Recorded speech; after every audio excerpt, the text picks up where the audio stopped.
You know, this is kind of the best part of being a fan of these particular teams. I'm always so vocal about this because I love each and every one of the fans that come and interact from all these fan bases, but I am a primary Vancouver Canucks fan, a secondary Montreal Canadiens fan, and a tertiary Red Wings fan.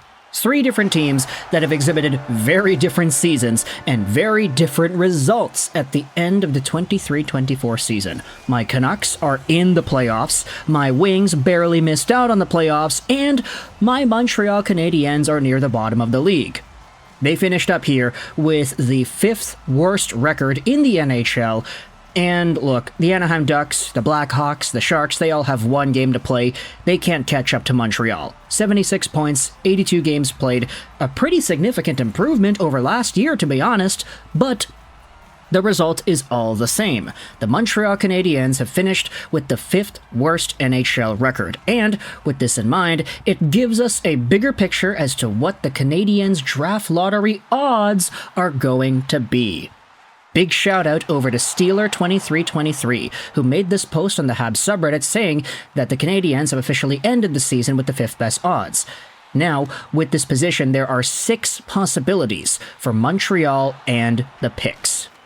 Now, this is kind of interesting because if you've been following the tankathons and you've been following the format of the draft and the lottery, it's been kind of weird the past few years. We have had some changes in regards to how the NHL decides to do this. So let's just give a brief overview as to how everything's supposed to go down using last year's 2023 NHL draft as reference. Now, the rules are going to be the same, I'm pretty sure, in 2024 as they were to 2023. The NHL has departed from the 3 lottery system.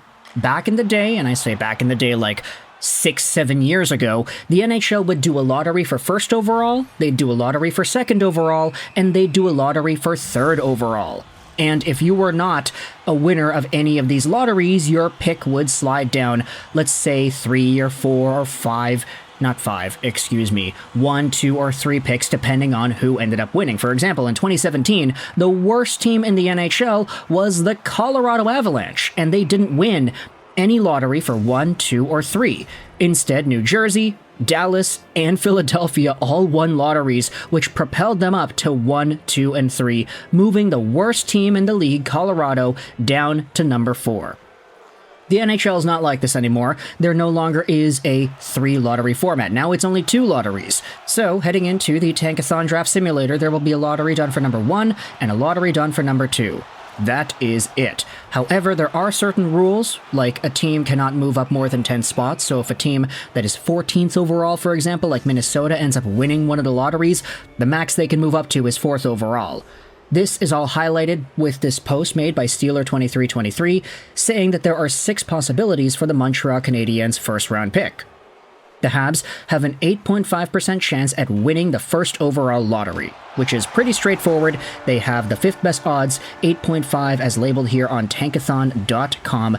8.5% chance at winning 1st, Columbus has a 9.5% chance of winning 1st, Anaheim 11.5%, Chicago 13.5%, San Jose has a 25.5% chance, so they have a 1 in 4 opportunity to take Macklin Celebrini.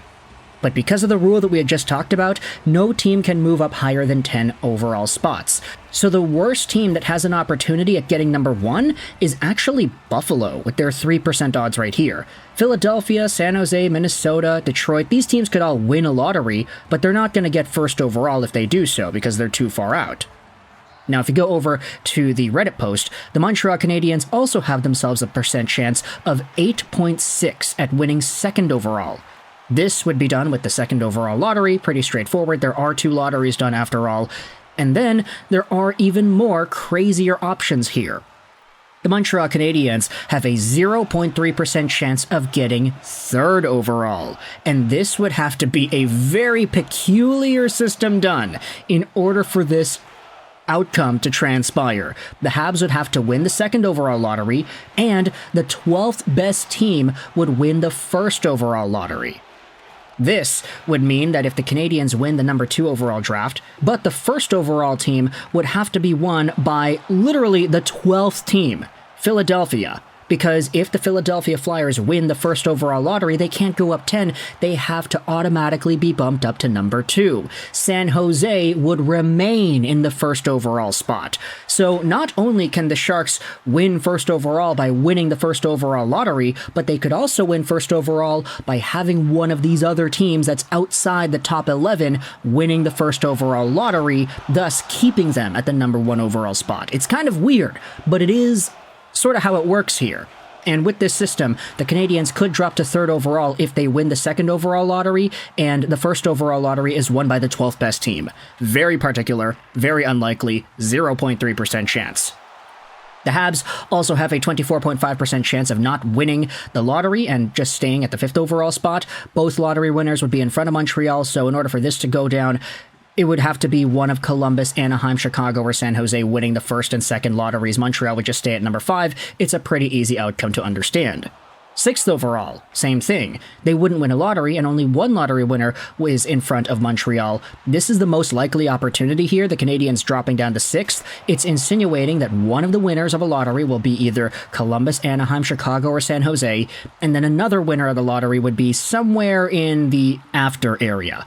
Arizona, Ottawa, Seattle, Calgary. If any of these teams wins a lottery and another one of these teams wins the other lottery, Montreal would go from 5 to 6. And then 7th overall, there is an option for that too, 14.2%. This would happen if the Canadiens don't win a lottery and both lottery winners are behind Montreal. So let's say the 1st and 2nd overall lottery is won by Ottawa and Calgary. Ottawa would go to number 1, Calgary would go to number 2, San Jose would drop to number 3, Chicago to 4, Anaheim to 5, Columbus to 6, and Montreal to 7. This would be pretty straightforward. It's kind of what we had seen in some of these older draft classes, like the 2017 one, for example, when there were 3 lotteries done. Because Colorado, the worst team, did not win any of the lotteries, they dropped from 1st to 4th, and it was a pretty big travesty. Now, with this in mind, I also wanted to do a little analysis, just kind of go over who it is the Canadiens could take, just talk about the draft and talk about last year's results. This is kind of what happened last year. The worst team in the NHL, Anaheim, won the 2nd overall lottery, and the 3rd worst team in the NHL, Chicago, won the 1st overall lottery, thus propelling Chicago to 1 and Anaheim to 2. Everything else remained the same. Let's go over to the Elite Prospects Consolidated Draft Rankings for the 2024 NHL Draft. I wanted to just look at the top 5 guys here. That's it. Because the Montreal Canadiens, if you wanted to look at the odds, they're guaranteed at least top 7, but they're probably more likely going to get top 6. If we go to the top 6 guys here and give just a brief scouting report, just go over roughly what it is they're about. Macklin Celebrini, of course, is the number 1 guy. He is super good. He's probably better than Adam Fantilli. He may have gone like 2nd overall last year if he was eligible. He's going to be a game changer. No ifs, ands, or buts about it. Nothing else to say about this guy. Ivan Demidov is the consolidatedly ranked 2nd overall prospect who has absolutely been torturing the Russian scene with goals, production, fancy plays, and fancy mitts. You want to talk about Matvei Mishkov 2.0 and that entire conversation of the skilled Russian potentially being on the Canadiens' radar? Well, Ivan Demidov is a chance at retribution, but of course, these guys are a little bit too high up there. The Montreal Canadiens don't really have too high of a chance of picking 1st or 2nd overall, especially if you go to 3rd overall. Artyom Levshunov is a guy we did make another video about. He is sort of a Dion Phaneuf kind of like guy, maybe light in that capacity. He's physical, he can produce, he can step up, he can skate. Levshunov has been a very good player, especially as a freshman from Michigan State. 35 points in 38 games played. Solid numbers for a guy who is this big and this skilled. You want to talk about big defenders, though. 4th overall sees Sam Dickinson out of the London Knights. He is also a fairly big hockey player. He has a profile of 6'3", 194, and he's been just super solid for the London Knights. 70 points in 68 games played. He plays almost a similar kind of style to, think Alex Pietrangelo, but maybe with a bit less mobility. He's kind of that type of guy. He also produced a ton. Same you could say about Caden Lindstrom, who is just an absolute monster of a forward for the Medicine Hat Tigers. This guy might be the next iteration of a top-tier power forward in the NHL. Berkly Catton is 6th overall. We've already made the Why I Want video about him. A lot of Canadiens fans want him. Anton Silayev is a defender in the KHL who has been very good as well. Lots of good names over here. A lot of good prospects. And guys that the Montreal Canadiens would be guaranteed to be capable of drafting. They guaranteed top 7. These are the top 7 consolidated guys. If there's anybody else in this range that you think is worth it for the Montreal Canadiens to look at, I'm looking at you, Teach Ginla, who's consolidatedly ranked 13th overall, then let me know your thoughts in the comment section below about the Montreal Canadiens, and based off of these lottery odds, who you think it is they should be focusing their draft chips on. Let me know your thoughts in the comment section below. I hope you enjoyed this video. And bye.